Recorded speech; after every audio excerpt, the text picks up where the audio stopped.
Bonjour chers GMP, nous voilà ici pour notre troisième séance du TD d'expression et de communication et aujourd'hui nous allons traiter deux aspects qui sont corrélés, vous allez le voir. Le premier aspect traitera des supports numériques de la communication professionnelle. Et en un second temps, vous allez voir que tout ce qui a rapport avec la communication, qu'elle soit écrite ou orale, implique une organisation, une structure. Votre discours ne saurait être absolument libre, mais doit suivre une certaine ligne. C'est ce qu'on nommera les différents types de plans. Alors, ici, cette séance est très importante parce que dès lors que vous maîtriserez les différents types de plans, vous serez donc capable de traiter du sujet de dissertation que je vous donnerai et qui sera l'examen de partiel pour ce premier semestre. Voilà, donc évidemment, nous allons continuer d'une certaine manière à traiter de la question dont il s'agit pour ce premier semestre. Faut-il être ou n'être pas soi-même? Alors, en traitant des supports numériques de la communication professionnelle et en traitant des différents types de plans, je vais laisser entendre aujourd'hui principalement qu'il faut savoir s'adapter. Mais si vous avez bien suivi le cours précédent, vous savez aujourd'hui que vous savez comment faire pour que une part de votre créativité ait libre cours dans ces différents types d'exercices. Justement, surtout lorsqu'il s'agit des supports de la communication, les supports de la communication orale, et bien là, lorsque vous établissez un diaporama, votre créativité doit justement se déployer et c'est cette créativité-là qui fera votre singularité dans le cadre bien structuré et d'une méthodologie. Bien, on se retrouve tout de suite après.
Bien, alors pour cette première partie, je vous ai préparé une petite vidéo qui traite de la construction d'un diaporama.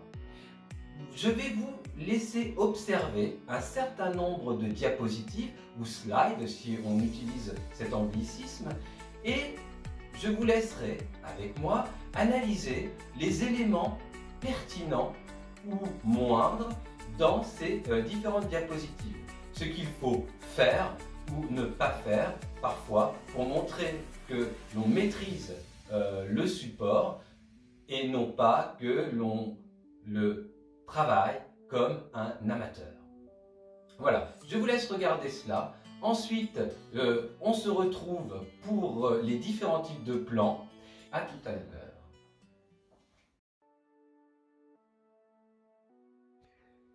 Quelques règles concernant les supports numériques de la communication professionnelle. Avant d'observer différentes diapositives, je tiens à préciser qu'ici, nous allons privilégier le PowerPoint de Microsoft, c'est-à-dire un diaporama. On trouve d'autres logiciels comme LibreOffice, Keynote, Google Slide ou même Prezi qui, il faut bien l'admettre, est un logiciel en ligne extrêmement intéressant.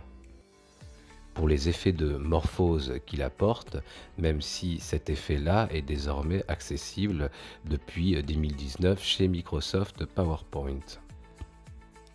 L'effet de morphose apporte une certaine fluidité et donne un aspect moins artificiel quant au changement de diapositive. On ne les voit plus guère et cela apporte une fluidité réellement efficace.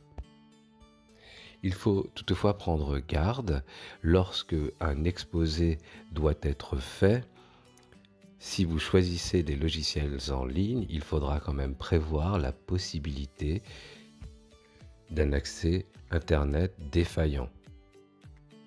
Voilà pourquoi il vaut probablement mieux privilégier des logiciels que vous pourrez utiliser indépendamment d'une connexion Internet. Autre remarque, valable pour tout principe, pour tout propos professionnel, le diaporama, lui aussi, exige en amont que vous prévoyiez un plan sur ce que vous voulez dire.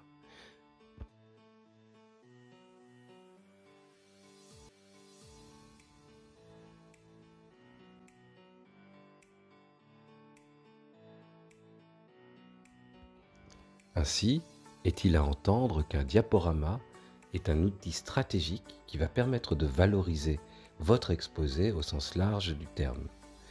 Son but, son objectif, est de capter l'attention qui parfois peut être flottante de votre auditoire. Et cela permet de mettre en valeur évidemment votre propos. Bien entendu, il doit être adapté au public visé. Quelques traits d'humour peuvent être les bienvenus, mais dans une communication professionnelle sérieuse, il faudra probablement les éviter, par exemple. Autre aspect, c'est que le diaporama ne doit pas servir de refuge à ceux qui ont du mal à s'exprimer en public. Quand j'entends du mal, c'est-à-dire être atteint de timidité ou d'inhibition. Le PowerPoint ou le diaporama, c'est un objet qui soutient votre parole et vos gestes, mais qui jamais ne s'y substitue. Il arrive en second, il n'est pas en premier. Je vais donc m'appliquer à vous montrer mon propre diaporama et je vais vous soumettre un certain nombre d'observations. Il s'agit ici d'analyser des diapositives et de repérer ce qui fragilise leur efficacité. Première observation. Ici, il s'agit d'une diapositive illustrant un cours de français traitant de la notion de chute dans les nouvelles. Je vous laisse la regarder et nous la commentons.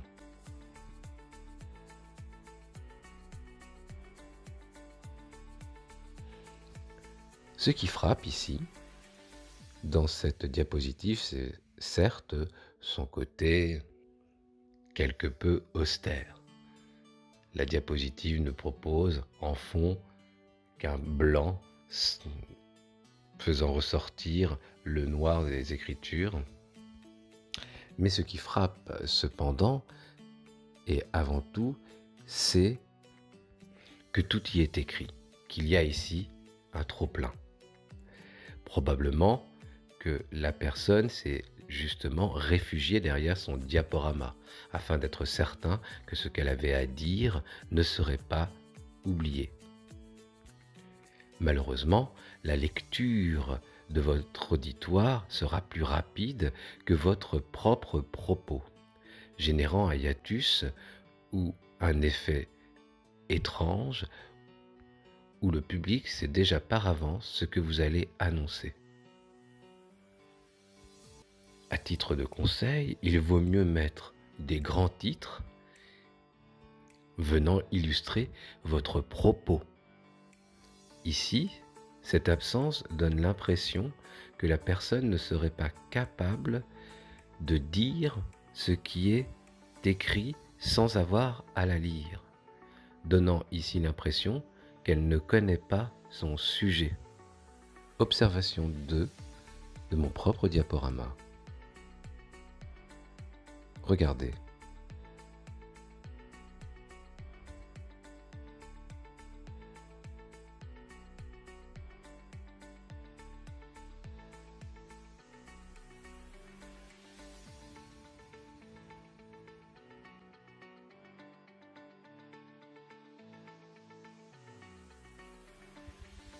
Ici, vous l'avez vu, j'ai multiplié les formes et les effets.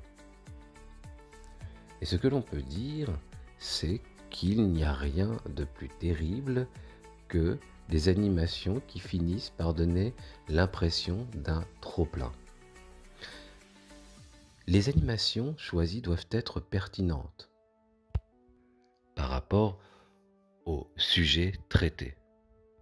On ne doit pas les multiplier et favoriser une certaine récurrence.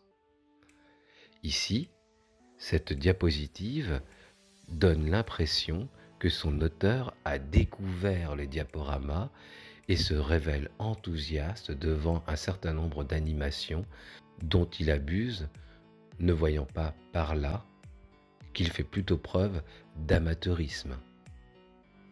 Certes, les animations permettent de capter l'auditoire, mais elles doivent avant tout être choisies avec pertinence pour soutenir un propos, un effet, un titre, etc. Mais pas pour le plaisir de montrer une animation comme si l'on entrait dans une logique de film à multiples effets spéciaux. Observation 3. PowerPoint is the real enemy.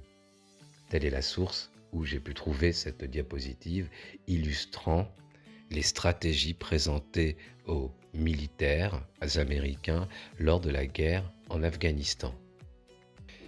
Le titre se veut bien sûr ironique et je crois que n'importe qui comprendra ici quel est le problème. Observez.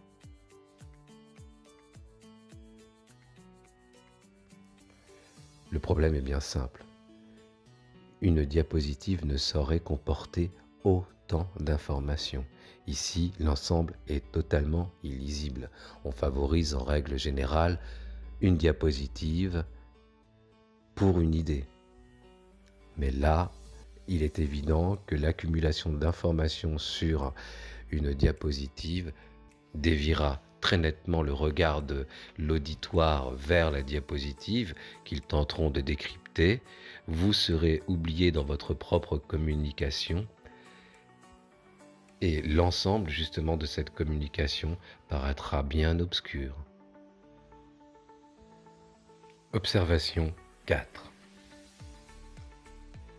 Comment est structuré l'inconscient? Schéma de l'iceberg. Repérez les éléments qui fragilisent cette diapositive.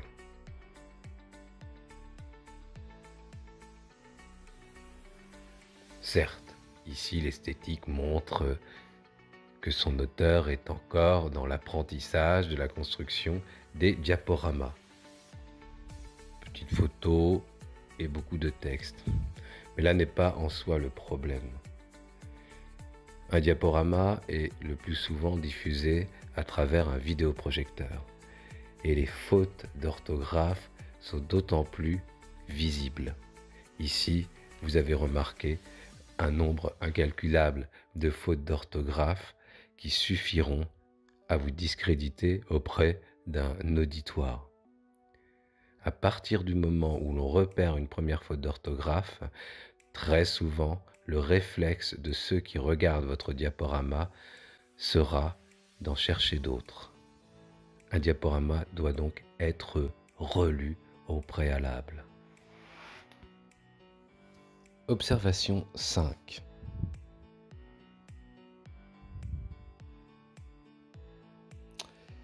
Ici, il y aurait plusieurs remarques à faire. La première concerne le fond de la diapositive.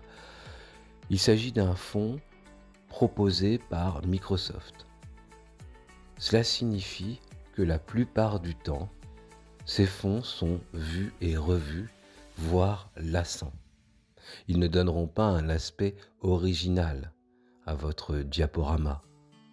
Bien au contraire, il donnera l'impression d'une certaine facilité.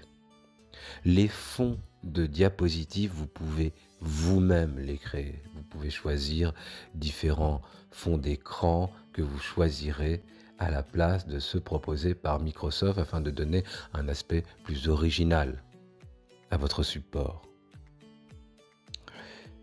Il y a encore autre chose concernant cette fois-ci les clipart. Alors, celui totalement à droite est banal.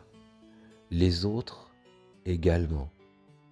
Seulement, regardez celui plus à gauche. Il montre ici qu'il s'agit d'une image non libre de droit dont on peut percevoir ici les éléments de protection. Utiliser ce genre d'image dans un diaporama achèvera de placer son auteur du côté des amateurs. Quant à l'image centrale, si vous regardez bien, il y a une différence de couleur. Il s'agit bien de blanc, mais une différence de teinte. Ici, l'image n'est donc pas détourée. Là aussi, donnant l'impression d'un certain amateurisme.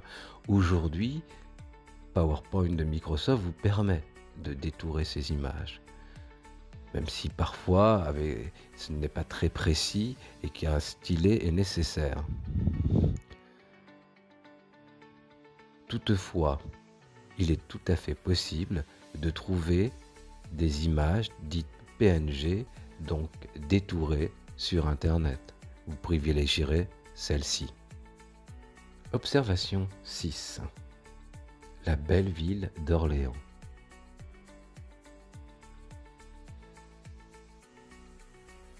Lorsque l'on prépare un diaporama, il est fréquent que celui-ci se prépare sur votre ordinateur portable ou en tout cas, même avec un PC, autour d'un écran limité qui n'est pas de la même taille que ce qu'apportera un vidéoprojecteur. Il est vrai que la photo ici présentée sur un ordinateur portable donnera l'impression d'être nette. Diffusée par un vidéoprojecteur, cette image sera floue et pixelisée. Vous pouvez trouver des images en haute définition en mettant votre curseur de souris sur les photos que propose Google par exemple et vous verrez apparaître le taux de résolution. Attention, en dessous de 720p, l'image sera pixelisée lors d'une communication se servant d'un vidéoprojecteur.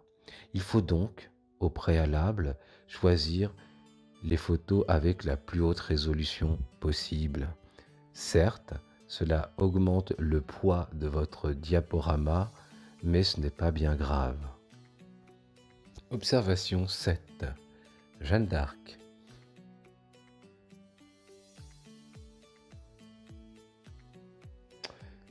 Ici, encore preuve d'amateurisme, la personne ignore que pour agrandir une photo, il faut éviter de l'élargir sur les côtés.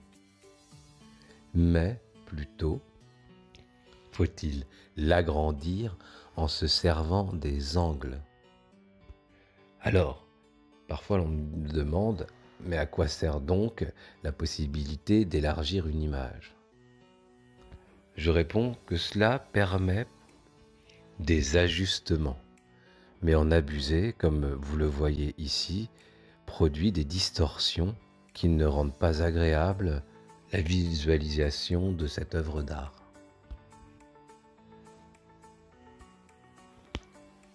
Pour rappel, nous préférerons utiliser une diapositive pour illustrer une idée. On évitera l'accumulation d'idées sur une seule et même diapositive. Nous allons voir à travers les prochaines observations qu'il s'agit là aussi d'un parti pris qui vise à rendre plus clair son propos, plus percutant, mieux entendu, et qui est aussi un parti pris plus subjectif, celui esthétique. Observation 8. Les méduses. Ici, certes, nous avons un titre pour illustrer le propos que la photo vient illustrer. Il s'agit de parler des méduses. Bien, on peut supposer que le public n'ignore pas de quoi il s'agit lorsque l'on parle de méduses et que la photo suffira à éclairer ce dont on parle. Et vous le voyez, en agrandissant l'image, vous rendez votre propos plus visuel. Et ici, en ajoutant l'information par-dessus l'image, eh bien vous la rendez aussi plus efficace, en vous restreignant à une seule idée par diapositive. Observation 9. Les graphiques.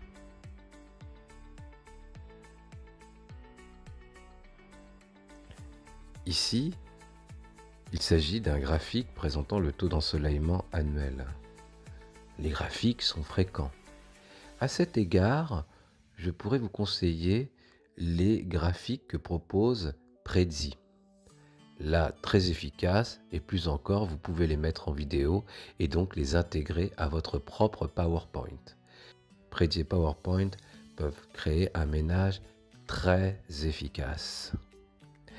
Alors ici, le graphique mériterait une présentation sans doute plus esthétique en remplissant la diapositive plutôt que en la divisant en de multiples parties. Ici, vous voyez que cet exemple est manifestement plus visuel et professionnel. Observation 10. Statistiques sur la jeunesse. Il arrive encore que l'on ait ici des diapositives d'une sobriété affligeante. Ici, cette diapositive mériterait un choix d'image de manière à soutenir son propos et de mettre en exergue sur une seule diapositive la seule idée ici qui est défendue, c'est que un jeune sur deux rêve d'entreprendre. Observation 11. La qualité des présentations PowerPoint.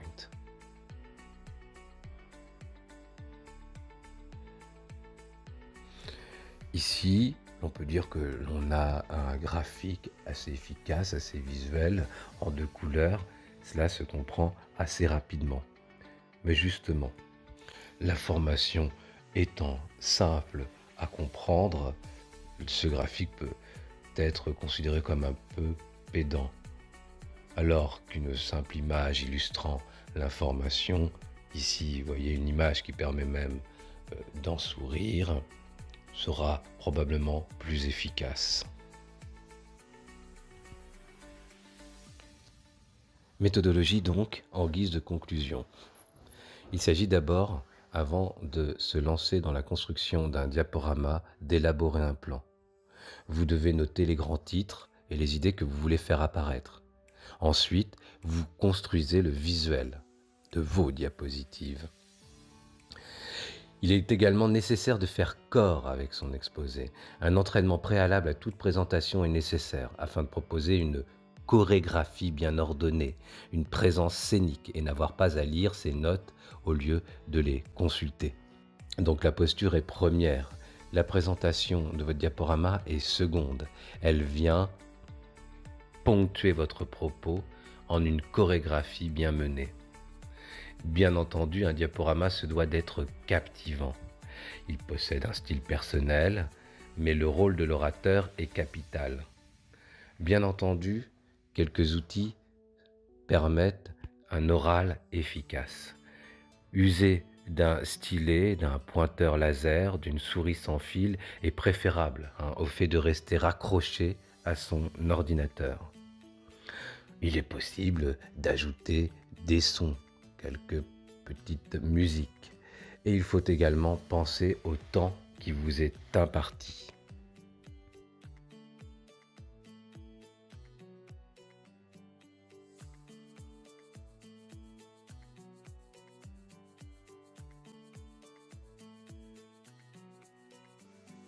Nous voilà maintenant pour notre deuxième partie et nous allons traiter des différents types de plans.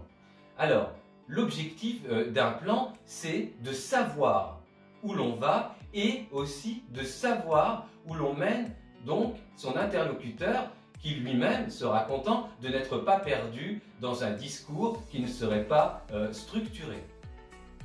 Alors, on va voir différents types de plans. Ici, j'en ai sélectionné 4, les plans dialectiques, thématiques, analytiques et un supplémentaire, le plan par objectif, pour vous montrer que les types de plans sont nombreux, mais que selon les structures, les organisations, tel plan sera pertinent. Par exemple, pour les entreprises et les organisations, le plan par objectif, vous le verrez, est très intéressant. Alors, ici, il ne faut surtout pas oublier que lorsque vous faites un exposé, celui-ci vise à convaincre. Voilà pourquoi il ne peut pas être désorganisé et non préparé.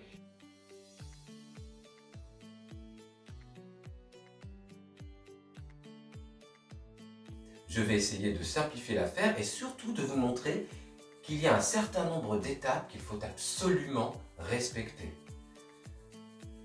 Ces étapes montrent que votre discours est bien organisé et donc cohérent. Alors d'abord, une dissertation, c'est visuel. Votre correcteur s'attend déjà à voir cela. Regardez. Il faut qu'il y ait donc 3 parties visibles.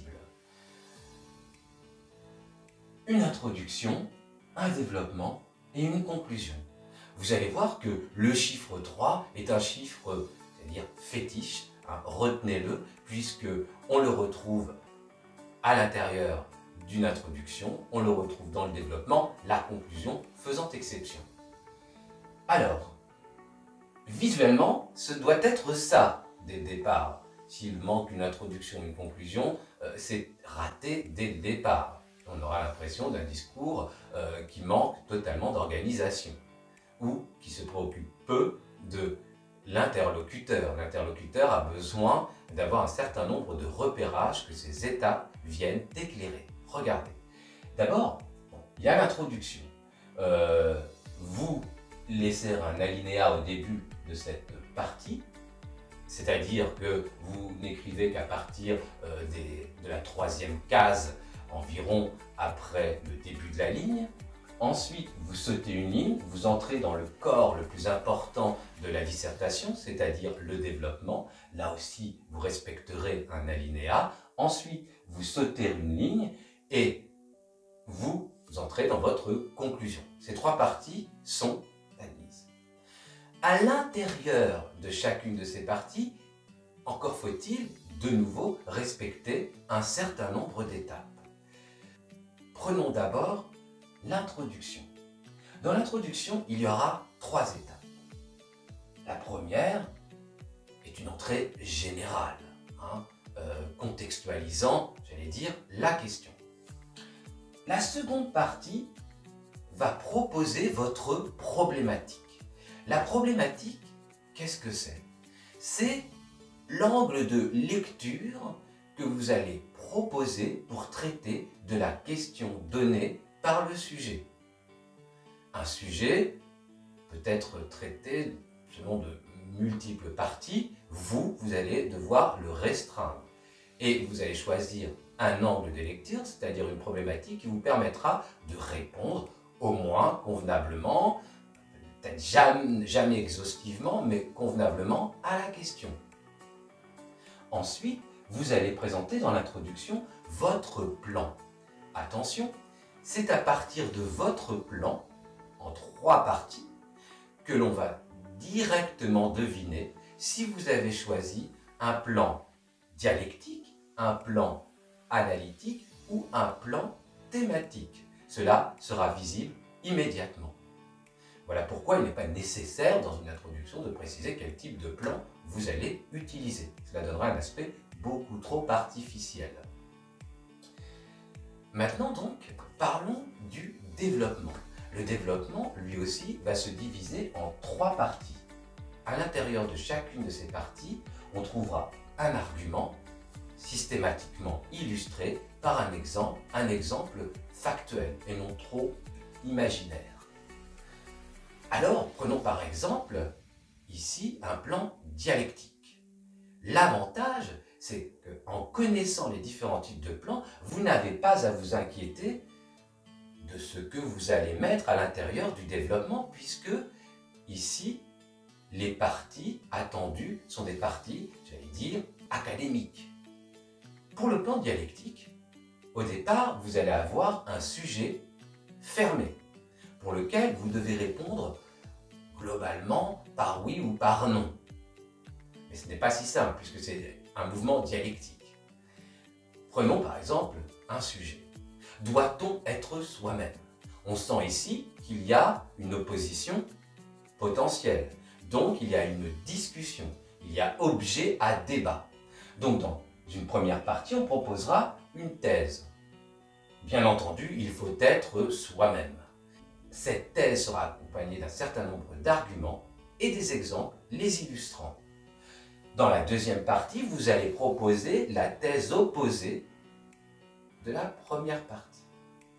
Non, il ne s'agit pas d'être soi-même. Et vous allez proposer un certain nombre d'arguments avec ces exemples. Mais le mouvement dialectique implique que vous puissiez, en troisième partie, proposer une synthèse.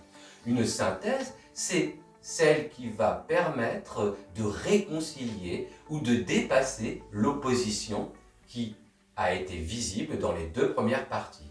Certes, il faut à minimum être soi-même, les conditions psychologiques l'exigeant, mais en effet, la plupart du temps, nous serons amenés à devoir nous adapter en n'oubliant pas ce qui fonde, par exemple, nos qualités, notre singularité. Donc dans cette troisième partie, la synthèse, nous avons a priori réconcilié les 2 parties. Pour le plan analytique, à l'inverse du plan dialectique, la question sera ouverte. En règle générale, vous serez amené à devoir discuter d'une thèse proposée. Là aussi, ne vous inquiétez pas, dans le plan analytique, il y a des attendus académiques concernant les 3 parties que l'on trouvera dans le développement. Prenons par exemple ce sujet. Un professeur d'université laisse entendre que la baisse du niveau des étudiants est liée à une moindre maîtrise de leur propre langue. Ici, le sujet vous invitera à discuter cette thèse. Donc, dans le plan analytique, on attendra dans une première partie que vous mettiez en valeur le problème. En effet, il y a un certain nombre d'échecs dès la première année chez les étudiants à l'université qui montrent qu'effectivement, le niveau n'est pas celui attendu par rapport aux exigences de l'université. Vous argumentez et vous illustrez cela d'exemples. Dans la deuxième partie, vous allez chercher les causes. Vous allez pouvoir par exemple dire que la cause des échecs des élèves dans cette deuxième partie est liée à la pédagogie moderne des établissements secondaires qui révèlent ici leurs failles. Vous pouvez trouver d'autres raisons, par exemple l'accès à la culture est de plus en plus limité pour un certain nombre de personnes, le chômage étant en augmentation constante, par exemple. Dans une troisième partie, vous allez donc devoir envisager les solutions. Vous pourriez proposer, par exemple, qu'au sein des universités, il y ait un renforcement de l'apprentissage de la langue, parce que celle-ci permettra une meilleure compréhension de tous les attendus dans toutes les autres disciplines. Vous voyez, donc dans le plan analytique, on a la mise en valeur du problème, on en cherche les causes et on propose des solutions. Vous savez donc quoi mettre à l'intérieur de votre développement. Pour le plan thématique, là aussi, comme pour le plan analytique, la question est ouverte. Il n'y a pas d'opposition, comme lorsque l'on vous demande de traiter un sujet à travers un plan dialectique. Je donne un exemple. Pourquoi, au cinéma, aimons-nous retrouver des adaptations de nos romans préférés? Ici, vous voyez que le plan thématique ouvre un thème, la représentation des personnages de romans au sein du cinéma. Bien, donc maintenant, vous allez traiter des différents aspects de cette question. Vous pourriez par exemple, en une première partie, dire « Eh bien, nous aimons retrouver nos personnages car cela nous permet d'avoir une vision nouvelle de leur psychologie, par exemple. » Vous pouvez également, dans une deuxième partie, préciser que une adaptation de roman au cinéma permet d'avoir une vision nouvelle, un sens nouveau de l'œuvre qui nous avait tant plu lorsque nous lisions le roman. Dans une troisième partie, vous pourriez dire donc que le cinéma permet d'avoir un regard absolument nouveau sur un ouvrage, sur une fiction connue et reconnue, une interprétation par exemple nouvelle. Vous voyez qu'ici, le plan thématique propose un regard ouvert sur une notion présentée comme pouvant être traitée à travers différents aspects. Voilà pour ces trois types de plans. Et c'est à partir du sujet que l'on est amené à deviner quel est le type de plan qui sera le plus pertinent pour traiter de la question. Je répète, on devine votre type de plan dès l'introduction, car la présentation des trois parties impliquera d'emblée que votre lecteur saura si vous traitez ça de manière thématique, analytique ou dialectique. Maintenant, les étapes de la conclusion. Pour la conclusion, ici, il n'y a que deux étapes. La première vise à résumer ce que l'on a dit dans chacune des parties. Alors, comment faire? Il ne faut pas oublier dans le développement qu'à chaque fois que vous allez passer d'une partie à l'autre, vous allez toujours proposer une transition, c'est-à-dire le résultat que l'on a obtenu à l'analyse dans le parcours de notre première partie. Eh bien, ces éléments de transition vous aideront amplement à établir dans votre conclusion les résultats de votre recherche. Ensuite, dans une deuxième partie, il s'agira de créer une ouverture. Alors là, très souvent, les étudiants sont un peu perdus, ne sachant quelle ouverture proposer. Et parfois, l'ouverture est un peu artificielle, mise là parce qu'il s'agit de respecter les différentes étapes de la dissertation. En fait, lorsque vous allez traiter d'un sujet, vous allez poser sur votre brouillon, vous allez déjà préparer votre plan et vous allez poser sur votre brouillon de nombreuses idées, de nombreuses orientations. Votre problématique va restreindre ces orientations. Vous ne pouvez pas traiter de tout.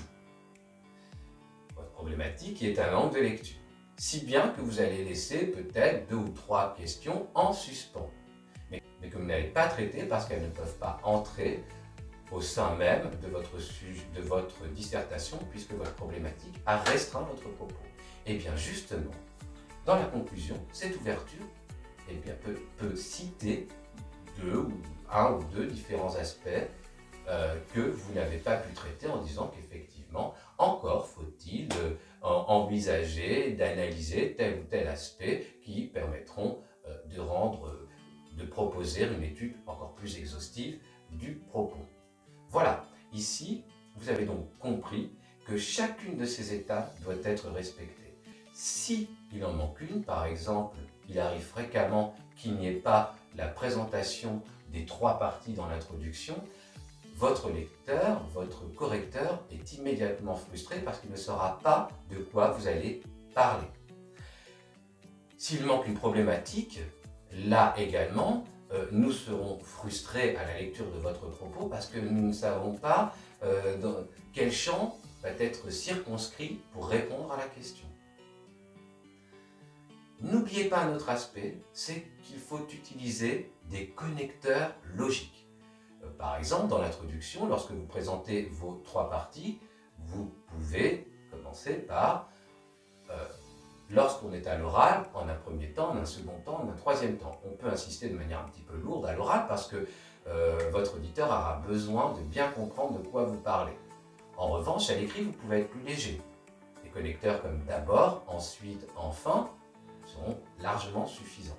Les connecteurs sont importants parce qu'ils montrent effectivement que votre discours est organisé. Je vous invite à chercher sur Internet des tableaux de connecteurs, vous en trouverez partout. Les cercles, les néanmoins, les toutefois, les en revanche, etc. vous aideront à montrer que votre propos est bien organisé. D'ailleurs, il ne s'agit pas simplement de montrer que votre propos est bien organisé, il s'agit pour vous de faire vôtre ces connecteurs, parce que ça montrera que dès le départ, vous êtes organisé. Maintenant, à titre d'exemple, regardez ici le plan par objectif. Je ne vous demanderai pas cela pour une dissertation, mais c'est pour vous rappeler que dans une communication professionnelle, eh bien, vous devez d'être organisé. Et plus que cela, c'est que les types de plans vous permettent justement d'être rassuré sur le déroulé de votre propre communication professionnelle. Si vous êtes timide, il est clair qu'un plan vous aidera définitivement à vous désinhiber. Alors, par exemple, dans les plans par objectif, on pourra justement, dans une première grande partie, définir les objectifs de l'entreprise. Nous verrons lors des activités différents sujets qui vous donneront une petite idée de ce qui peut constituer des sujets propres au plan par objectif. J'en donne un, par exemple, la communication en entreprise. Ou alors les risques psychosociaux en entreprise. Sur ces questions-là, surtout sur les risques psychosociaux, on peut définir des objectifs qui se résumeront à cette problématique. Comment faire pour que les salariés n'aient ni problème psychologique, ni problème physique du fait même de leur activité professionnelle. Donc là, vous voyez bien que dans une première partie, les objectifs sont très nettement définissables. En un second temps, on peut parler des contraintes. Quand on a un objectif, il faut envisager les différentes contraintes que l'on risque de rencontrer pour atteindre ces objectifs. Alors, les contraintes d'un point de vue stratégique ou d'un point de vue tactique. Lorsqu'on a une stratégie, eh bien, on élabore aussi une tactique et ces éléments peuvent parfois ne pas fonctionner ou peut-être faut-il en élaborer plusieurs, comme on dit un plan B, lorsque le plan A n'a pas fonctionné. Ensuite, en une troisième partie, dès lors que ces objectifs sont définis, dès lors que l'on a à peu près conscience des contraintes que l'on peut rencontrer, eh bien, il s'agira de faire l'inventaire des moyens pour y parvenir. Voilà, donc par exemple, le plan par objectif vous sera probablement très utile lorsque vous serez dans une organisation professionnelle, une entreprise ou voire même une association. Bien, nous en avons fini avec les différents types de plans. Je vous laisse en activité. Dans la première activité, vous allez, à travers différents sujets, essayer de deviner quel est le plan le plus pertinent. Et dans la seconde activité, il s'agira quand même d'apprendre à bien distinguer ce qui relève de la thèse, de l'argument ou même de l'exemple. Après, je vous donnerai quelques petits conseils pour ne pas fragiliser vos dissertations. À tout à l'heure. Activité. Ici, dans cette activité, il s'agit de repérer quel serait le plan le plus pertinent pour chacun des sujets suivants. Bien entendu, l'enjeu est lié à votre capacité, face à un sujet donné, de repérer le type de plan qui serait le plus adapté à la question qui vous est posée pour, par exemple, une dissertation ou même lorsque vous projetez de proposer une communication orale. Il s'agit donc bien de repérer le type de plan qui nous semble être le plus pertinent. Il est possible que pour un sujet donné, au moins 2 types de plans pourraient tout à fait convenir. Mais choisissons celui qui nous semble effectivement le plus adapté. Commençons. Les problèmes liés à la communication en entreprise.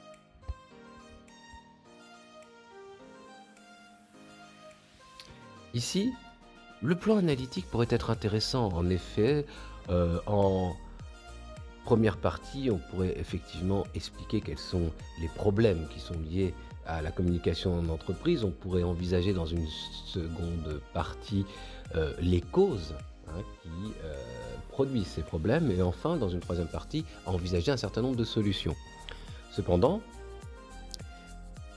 l'expression en entreprise rend peut-être plus pertinent d'envisager cette question à travers un plan par objectif plus spécifique à l'entreprise. En effet, on pourrait ici définir des objectifs visant à résoudre ces problèmes liés à la communication en entreprise. Dans une seconde partie, il serait possible d'envisager ce qui entraverait justement cet objectif positif d'une communication efficace en entreprise. Et enfin, on pourrait toujours faire l'inventaire des moyens de manière justement, de nouveau, à atteindre cet objectif. Donc ici, pour ce sujet, le plan le plus adapté est le plan par objectif. Quelles sont, selon vous, les raisons qui expliquent l'attrait que suscitent les personnages odieux dans les fictions ?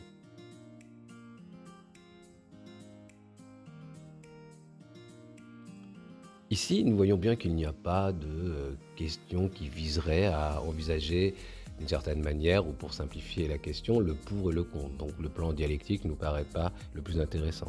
Ici, le plan analytique n'est pas plus intéressant dans le sens où il ne se pose pas de problème spécifique, ni même le plan par objectif. Ici, il s'agit plutôt d'une question ouverte qui incite à explorer un thème ou une notion. Alors, on pourra l'organiser autour de parties qui examinent les différents aspects de cette question, tout en argumentant et en proposant des exemples à travers, ici, un plan thématique.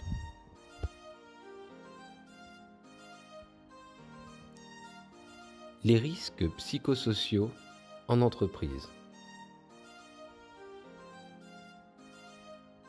La question est particulièrement importante et brûlante pour un certain nombre d'entreprises. Les risques liés à la santé aussi bien physique que psychologique chez les employés. Donc ici, le plan par objectif sera le plan le plus pertinent puisque effectivement, les objectifs seront de limiter un maximum la souffrance au travail. Il y aura forcément des contraintes, peut-être de productivité, mais il s'agira de faire, en troisième partie, également l'inventaire des moyens afin de préserver ses employés. Selon vous, peut-on considérer le travail comme une drogue ? Alors ici, on vous demande votre avis. Vous pouvez peser aussi bien le pour et le contre et envisager une réconciliation entre ces deux aspects, ce qui s'appelle poser un mouvement dialectique. Donc, bien entendu ici, le plan sera un plan dialectique. Que représente pour vous la lecture d'un livre d'histoire ? Ici, on ne nous demande pas d'envisager une thèse, une antithèse et une synthèse. Donc, pas question d'élaborer ce sujet à travers un plan dialectique. Il n'y a pas d'objectif définissable ici. Donc, pas de questions problématiques spécifiques, donc ni le plan analytique ni le plan par objectif n'auront de pertinence pour l'analyse de cette question. En revanche, effectivement, la question étant ouverte, eh bien, le plan thématique semble être le plus intéressant, manière d'explorer les différentes facettes du plaisir que procure probablement la lecture d'un livre d'histoire.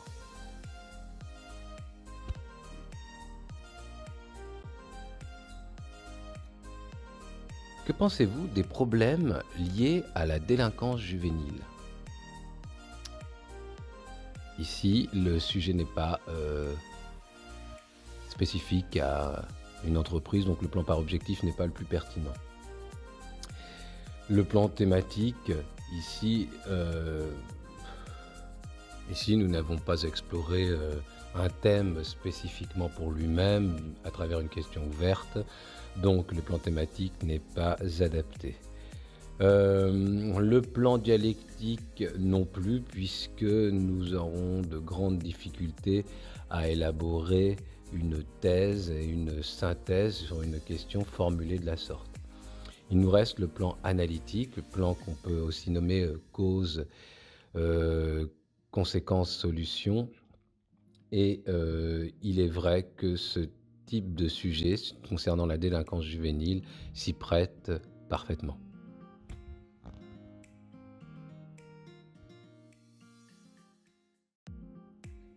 Activité. Ici, il s'agit d'analyser les propositions suivantes et de dire si elles relèvent de la thèse, de l'argument ou de l'exemple. L'enjeu ici est de bien les distinguer parce que parfois la différence peut être ténue. Je vous laisse regarder et nous corrigeons ensemble. L'immigration est une chance pour les pays dont la population vieillit. Ici, il s'agit d'un argument, car l'on devine la part qui constitue la thèse dans cet argument. Probablement que la discussion porte sur la question de savoir si l'immigration est une chance ou pas, si elle est nécessaire ou pas. Ici, on y ajoute un argument, elle est nécessaire dans les pays dont la population serait vieillissante.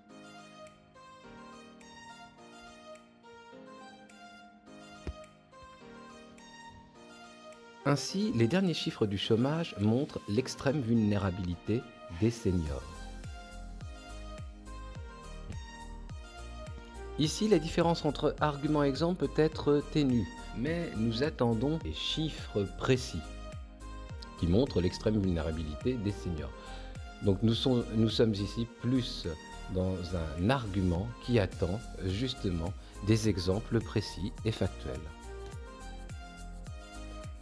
La raison humaine est insuffisante pour comprendre les vérités d'ordre métaphysique.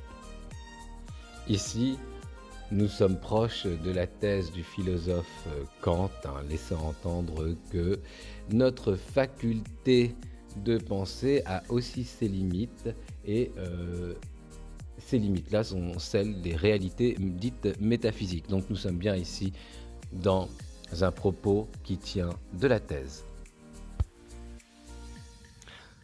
On ne peut pas tout savoir. Ici, nous avons affaire à une expression qu'on pourrait qualifier de lieu commun, qui est une thèse qu'il s'agira d'argumenter et, si possible, de proposer des exemples, afin qu'elle ne tienne plus lieu de lieu commun. L'enfer, c'est les autres.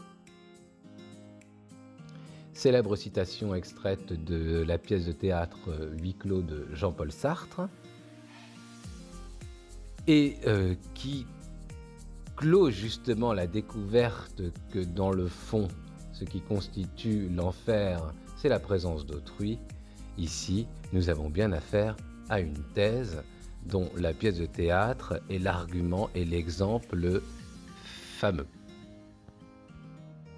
À cet égard, les utilisateurs de Netflix passent plus de temps devant des écrans Ici, nous sommes dans l'exemple, qui pourra effectivement se renforcer en y ajoutant quelques éléments peut-être de pourcentage ou plus factuels.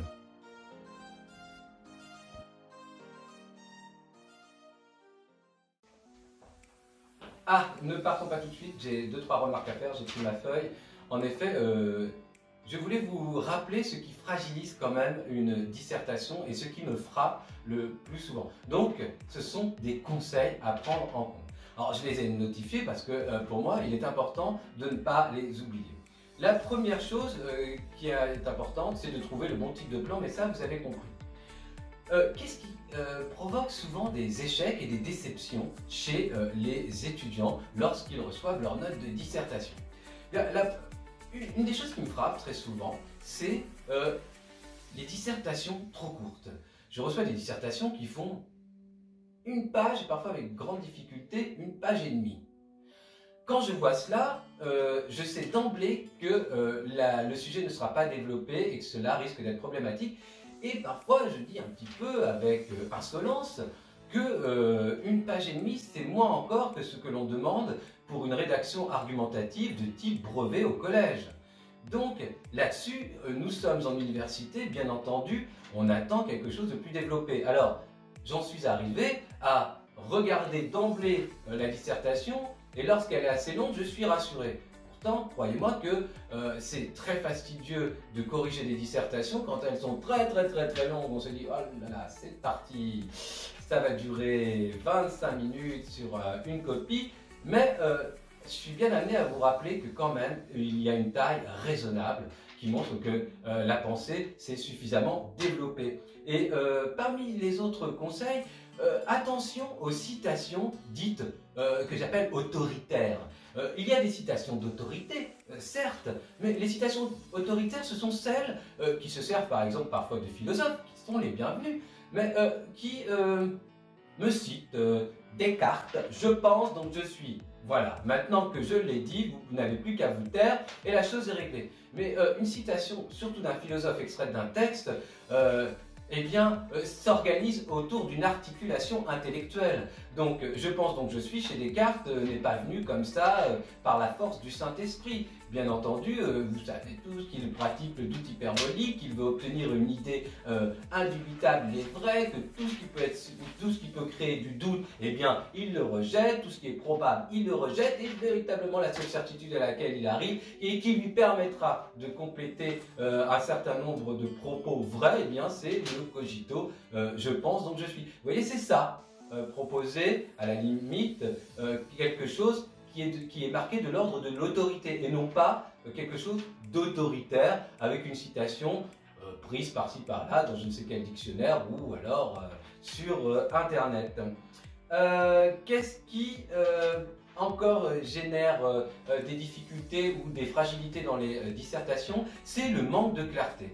Parfois, il m'arrive de me dire que je comprends mieux le philosophe Kant ou le psychanalyste Jacques Lacan ou le poète Mallarmé qu'un étudiant de GMP. Pourquoi? Soit parce que la ponctuation est parfois défaillante, soit parce que les mots choisis ne sont pas les bons, soit parce que l'ensemble est extrêmement abstrait, si bien que la pensée est floue. Je rappelle quand même que ce qui se conçoit bien s'énonce bien. Ce qui veut dire que si on ne comprend pas très bien, probablement que vous-même n'avez pas très bien compris ce que vous vouliez dire. Prenez le temps de penser. Et à propos des exemples, vous savez, thèse, argument, exemple. À propos des exemples, très souvent les exemples sont un peu imaginaires. Ça pourrait commencer par imaginez que si un monsieur ou dans un entretien d'embauche, j'arrive mal habillé, eh bien je ne serai pas bien reçu. Bon, ça c'est un exemple imaginaire.